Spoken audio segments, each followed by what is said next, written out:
मैं दुर्गेश श्रीवास्तव निर्भीक अपने जीवन के कुछ अनुभवों को आपसे शेयर करना चाहता हूँ, जिन अनुभवों ने मुझे विपरीत परिस्थितियों में अडिग रहने एवं मर्यादा को निभाते रहने एवं संघर्ष करने की प्रेरणा दी है, बिना किसी हानि लाभ को सोचे हुए कि मर्यादा सबसे ऊपर रहनी चाहिए, भले ही जीवन में कितने भी तूफान चलते रहें।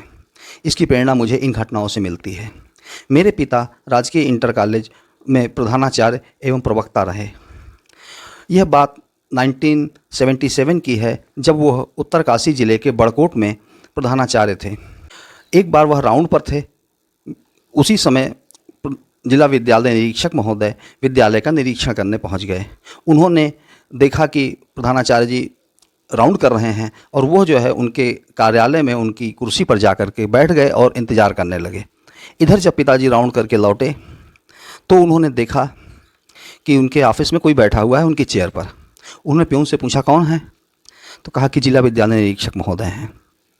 तब उसके बाद जो है वो तुरंत अंदर गए। उन्होंने जिला विद्यालय निरीक्षक महोदय से कहा कि सर, नमस्कार किया और कहा कि सर कृपया जो है आप इधर बैठ जाइए, जिससे हम अपनी कुर्सी पर बैठ सकें। तो उनको बहुत बुरा लगा। तो खैर वो उठे और कहे लेकिन ये आप अच्छा नहीं कर रहे हैं कि आपको ये अधिकार नहीं है कि मुझे इस कुर्सी से उठा सकें, और यह अनुशासनहीनता की श्रेणी में आता है। तो पिताजी ने कहा कि सर ऐसा है कि वैसे भी इस पर आपको नहीं बैठना चाहिए, क्योंकि यह प्रधानाचार्य की कुर्सी है और आप जिला विद्यालय निरीक्षक हैं, आपको हमारे अधिकारी हैं, आपको इस कुर्सी पर बैठना शोभा नहीं देता है। उन्होंने कहा क्यों? तो कहा देखिए सर, ये प्रधानाचार्य की कुर्सी है और इस कुर्सी पर बैठने की एक मर्यादा होती है और बच्चे इस कुर्सी का सम्मान करते हैं, और इस कुर्सी पे जो बैठता है वो अपने जीवन में बहुत कुछ परिवर्तन करता है, तब जाकर के वो शिक्षक और प्रधानाचार्य होता है। तो और बच्चे उनके हर कामों को एक अपना आदर्श मानते हैं और उनका एक देवता की तरह सम्मान करते हैं। तो प्लीज़ आप इस कुर्सी पे मत बैठिए। तो उन्होंने कहा क्यों, क्या हम अधिकारी लोग में ऐसी कोई गरिमा नहीं है कि मैं बैठ सकें? कहा बिल्कुल है गरिमा, लेकिन आपकी कुर्सी पर है। लेकिन प्रधानाचार्य की और शिक्षक की ये गरिमा अलग होती है, आप उनकी कुर्सी को ऑक्युपाई नहीं कर सकते। तो वो नाराज़ होने लगे, कहे कि ये आप बहुत गलत कर रहे हैं, मैं आपके खिलाफ़ लिखूंगा। पिताजी ने कहा आप बिल्कुल लिखिए, और आप तो जिला विद्यालय निरीक्षक हैं, अगर उत्तर प्रदेश का शिक्षा निदेशक भी आता, अगर उसके अंदर जरा सी समझ होती कि प्रधानाचार्य क्या होता है, वो जानता, तो वो इस कुर्सी पर स्वयं नहीं बैठता। और रही बात कि अगर वो बैठ भी जाता तो जैसे मैंने आपको उठाया वैसे उठा देता, भले मैं सस्पेंड हो जाता, लेकिन मैं विद्यालय और इस पद की गरिमा को धूमिल नहीं होने दूंगा। आपको जो करना हो आप कर सकते हैं। तो फिर उसके बाद जो है जिला विद्यालय निरीक्षक नाराज़गी के साथ चले गए। फिर कुछ समय बीता तो उस विद्यालय में पिताजी नए नए आए थे, तो कुछ उद्दंड टाइप के बच्चे थे कि जो कि स्मोकिंग आदि जो है के सामान जो है अपने साथ में रखते थे।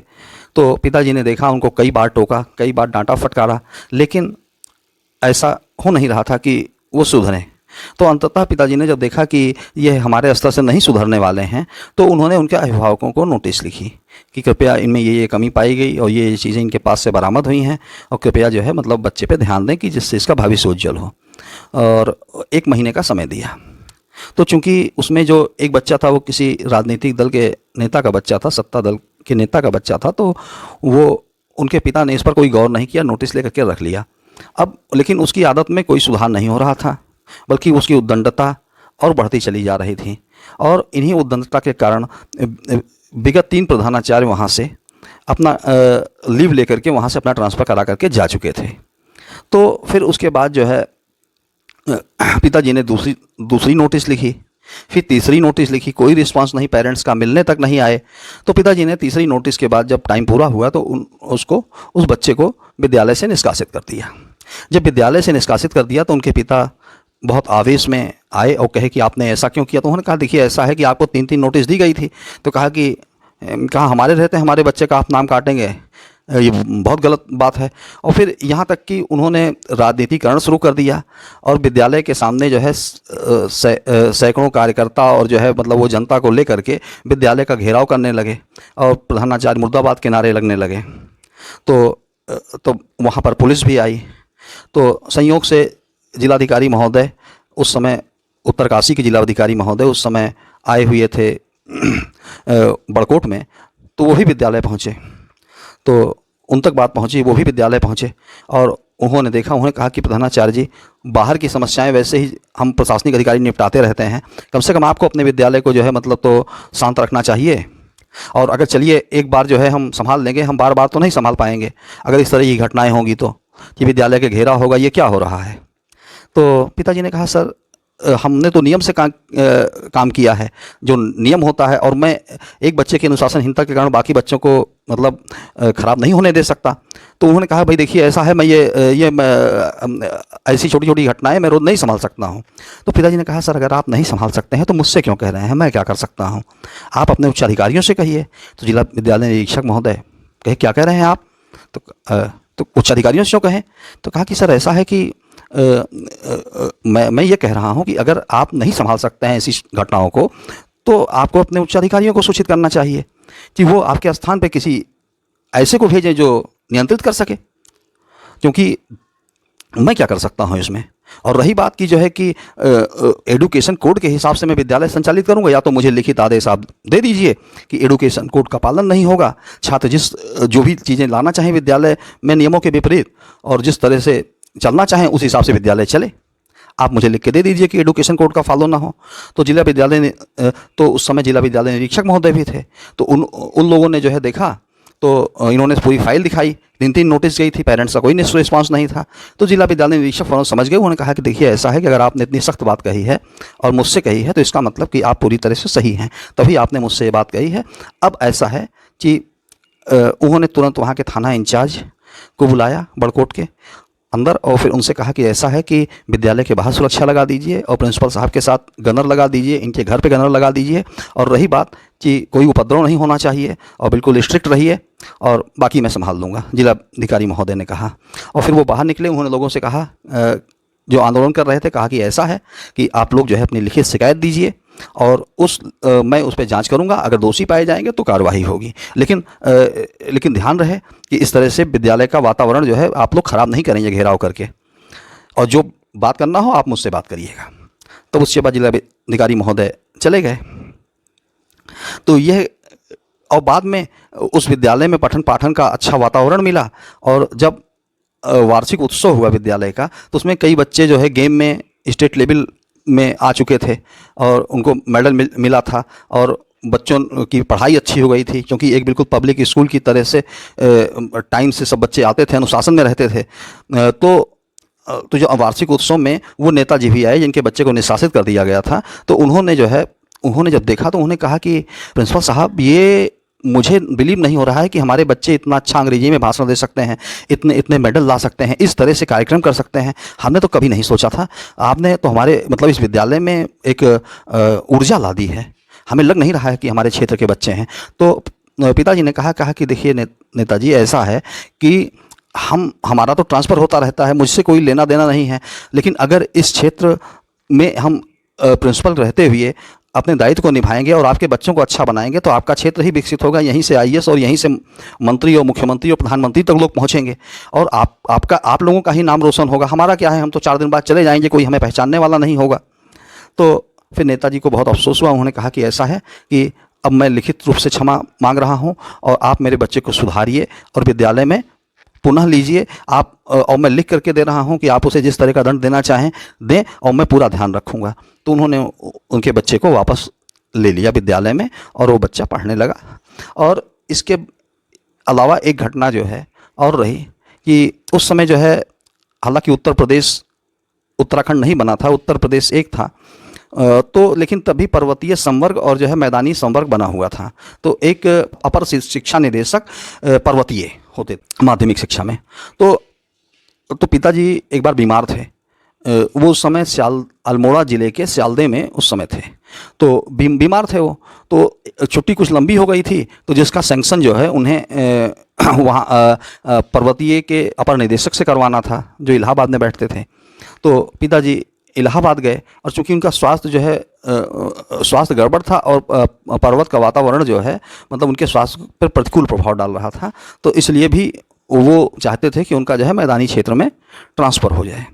तो वो गए जो है वहाँ पर। तो उन्होंने एडी बेसिक से कहा कि सर ऐसा है कि मैं बीमार था और मेरे स्वास्थ्य की ये समस्याएं हैं, ये रही मेडिकल रिपोर्ट, और जो है आपसे अनुरोध है कि अगर संभव हो तो स्वास्थ्य के आधार पर मेरा जो है स्थानांतरण जो है मैदानी संवर्ग में करने की कृपा करें। तो अपर शिक्षा निदेशक महोदय, और मेरी छुट्टी भी स्वीकृत कीजिए कि जिससे मुझे वेतन मिल सके छुट्टियों का। तो अपर शिक्षा निदेशक महोदय जो है फायर हो गए। उन्होंने कहा कि ऐसा है कि जितने प्रिंसिपल और मास्टर हैं सब आकर के यही झूठ बोलते हैं, जिनको भी पहाड़ पे ट्रांसफ़र कर दिया जाता है कि जो है कि मैं बीमार हूँ, सब आकर के 100 झूठ बोलते हैं मास्टर और प्रिंसिपल। और आप भी जो है मतलब है कि चले आए जो है ऐसे 10 एप्लीकेशन मेरे पास रोज़ आती है, और जो है मैं जानता हूँ कि सब बिल्कुल फर्जी जो है झूठ बोलते हैं। तो सारे टीचर और प्रिंसिपल आकर के यहाँ पे, तो पिताजी ने सुना, फिर पिताजी सकते में रह गए कि एक अधिकारी इस तरह से बात कर रहा है।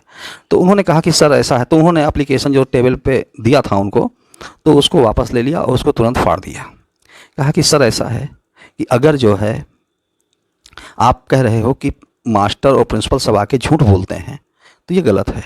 झूठ हो सकता है कोई बोलता हो, लेकिन फ़िलहाल मैं नहीं बोलता। आप चाहें तो मेरी मेडिकल जांच करवा लीजिए, बोर्ड बैठवा दीजिए कि मैं सच में बीमार हूँ कि नहीं हूँ। दूसरी चीज़ कि जो है कि आज आप जिस कुर्सी पे बैठे हैं वो भी किसी प्रधानाचार्य या किसी अध्यापक की देन है, अन्यथा आप इस कुर्सी पर नहीं होते, आप भी कहीं बोरा बिछा करके बैठे होते। और रही बात कि जो है कि मास्टर और प्रिंसिपल नहीं झूठ बोलते हैं, बल्कि आप जैसे जो कुर्सी पे उच्च कुर्सी पे बैठे हुए अधिकारी हैं, ये लोग शिक्षा विभाग को मतलब उठा ले जा रहे हैं। तो अगर मास्टर और प्रिंसिपल गलत हैं तो आप लोग भी कोई दूध के धुले नहीं हैं जो ऊंची कुर्सी पे बैठ गए हैं। तो जो है इस तरह से किसी को कहने का अधिकार नहीं होता है। कोई आप कोई डॉक्टर हैं कि जो है कि आप मेडिकल रिपोर्ट को चैलेंज कर रहे हैं? अगर कोई आपके पास गलत एप्लीकेशन आ रही है तो आप उस पर एक्शन क्यों नहीं ले रहे हैं? उस पर मेडिकल बैठाइए। आप डॉक्टर हैं कि आप कहेंगे कि यह बीमारी झूठी है? अगर मेडिकल बोर्ड कहे दे कि हाँ ये एप्लीकेशन जो सीएमओ ने दिया है वो गलत है, तो फिर उस टीचर के ऊपर और सीएमओ के ऊपर, दोनों के ऊपर कार्रवाई करिए आप। लेकिन नहीं, आप तो प्रेजुडिस बन करके बैठे हैं। तो रहने दीजिए आप। मुझे नहीं चाहिए, ना छुट्टी का पैसा चाहिए, और मैं रहूँगा वहीं पर रहूँगा। तो तब उसके बाद जो है तो उन्होंने कहा कि अरे मैं आपको सस्पेंड कर सकता हूँ। उन्होंने कहा ठीक है, आप सस्पेंड करना चाहें आप सस्पेंड कर दीजिए, लेकिन अगर हिम्मत होगी तो जितने शब्द आपने कहे हैं और जितने शब्द मैंने कहे हैं उसको रिटर्न में दीजिएगा, वो लिख करके सस्पेंड कीजिएगा कि आपको कहने का अधिकार नहीं है कि जो है कि सब झूठ बोलते हैं और फर्जी मेडिकल रिपोर्ट लाते हैं। कितने सीएमओ को आपने अरेस्ट करवाया है? कितने सीएमओ के खिलाफ एक्शन करवाया है कि इन्होंने गलत रिपोर्ट दिया है? तो फिर कहा रहने दीजिए सर। तो फिर उसके बाद वो अपर शिक्षा निदेशक महोदय के कार्यालय से चले आए। तो यहाँ पे हम ये देखते हैं, तो इन घटनाओं से मुझे ये प्रेरणा मिलती है कि देखिए हम जो काम कर रहे हैं हमें उस काम की गरिमा रखनी है। अगर हम शिक्षक हैं तो हमें स्वयं जो है शिक्षक की गरिमा को मेंटेन करना होगा, और हम धारा में बह करके कि जो है कि नहीं ये गलत है, मतलब ये हम चाटुकारिता कर लें और किसी तरह कुर्सी पे ये प्रकार बने रहें, भले ही जो है मतलब है कि हमारे कुर्सी की गरिमा, हमारे व्यक्तित्व की गरिमा, हमारे पद की गरिमा, हमारे कार्यक्षेत्र की गरिमा प्रभावित हो। तो पिताजी से मुझे यह प्रेरणा मिली है कि जो हमारा कार्य है उस कार्य, न तो उस कार्य की गरिमा गिरनी चाहिए, न उस सेक्टर की गरिमा गिरनी चाहिए, और इसके साथ साथ व्यक्तित्व की भी गरिमा नहीं गिरनी चाहिए, भले ही उसके लिए कितना नुकसान उठाना पड़े। और आपको मैं बता दूं कि पिताजी के इसी अक्खड़पन के कारण वो फैज़ाबाद, अयोध्या उनका गृह जनपद था, और लेकिन वो हमेशा जो है 200 किलोमीटर दूर नौकरी किए हैं। बार बार ट्रांसफ़र का दंश हम लोगों को बचपन में झेलते रहना पड़ा, लेकिन ये था इतना सब कुछ झेलने के बाद भी पिताजी ने कभी हार नहीं मानी। उन्होंने कहा मैं सरकार की नौकरी कर रहा हूँ, जहाँ भेजेंगे मैं चला जाऊँगा। धन्यवाद।